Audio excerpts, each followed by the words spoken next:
Assalamualaikum warahmatullahi wabarakatuh. Perkenalkan, nama saya Fahri Rifki Fadila Rangkuti dari kelas Pendidikan Bahasa Indonesia GAP G, jurusan Manajemen. Di sini saya akan menjelaskan tentang apa yang saya dapatkan dari presentasi kelompok 4 yang berjudul karya tulis ilmiah. Yang pertama ada hakikat karya tulis ilmiah. Karya tulis ilmiah adalah sebuah tulisan yang berisi tentang serangkaian hasil pemikiran seseorang yang biasanya diuraikan dalam bentuk laporan tertulis yang isinya menampilkan hasil penelitian atau pengkajian yang telah dilakukan seseorang yang berupa makalah. Lalu hal-hal apa aja sih yang harus ada dalam karya tulis? Yang pertama itu harus ada unsur-unsur seperti angka, tabel, dan gambar yang tersusun mendukung alur pikir yang teratur. Lalu ada asas-asas yang terkandung dalam hakikat ilmu dengan mengindahkan kaidah-kaidah kebahasaan. Lalu ada alur pikiran dalam bentuk notasi dan sistematis. Lalu cara berpikir disertai unsur-unsur penyangganya. Lalu ada memuat gagasan ilmiah lewat pikiran dan alur pikiran. Lalu yang terakhir ada serangkaian penceritaan atau narasi, paparan atau eksposisi, deskripsi, dan alasan, yaitu argumentasi. Lalu ada ciri-ciri dan tujuan karya tulis ilmiah.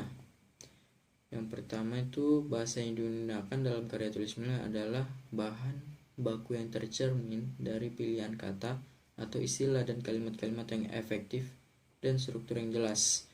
Lalu struktur kajian karya tulis biasanya terdiri di atas bagian awal, inti, dan penutup. Lalu ada sikap penulis dalam karya tulis ilmiah adalah objektif yang disampaikan dengan menggunakan gaya bahasa impersonal dengan banyak menggunakan bentuk pasif tanpa menggunakan kata ganti. Pertama atau kedua, variasi sesuai dengan jenisnya. Sini ada bentuk-bentuk karya tulis ilmiah. Yang pertama itu artikel populer ilmiah.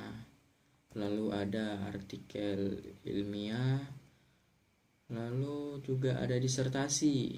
Nah, disertasi ini merupakan paparan diskusi yang menyertai suatu pendapat juga argumen. Nah, unsur-unsur disertasi itu ada bagian awal, bagian isi atau utama, dan bagian akhir. Nah, penyusunan disertasi dilakukan secara sistematis berdasarkan kaidah dan ketentuan universitas di masing-masing perguruan tinggi. Lalu ada tesis. Tesis adalah jenis karya tulis ilmiah yang bobot ilmiahnya lebih dalam dan tajam dibandingkan skripsi. Lalu ada skripsi. Skripsi adalah karya tulis ilmiah mahasiswa untuk melengkapi syarat mendapatkan gelar sarjana S1 dalam pengerjaannya dan dibantu oleh dosen pembimbing. Lalu ada kertas kerja dan ada resensi. Jenis-jenis resensi itu ada resensi buku digolongkan menjadi resensi informatif, resensi evaluatif, dan resensi informatif evaluatif. Lalu ada makalah, lalu ada esai dan kritik, lalu ada juga teks akademik, dan itu saja yang dapat saya sampaikan. Kurang lebihnya mohon maaf jika ada salah kata. Wassalamualaikum warahmatullahi wabarakatuh.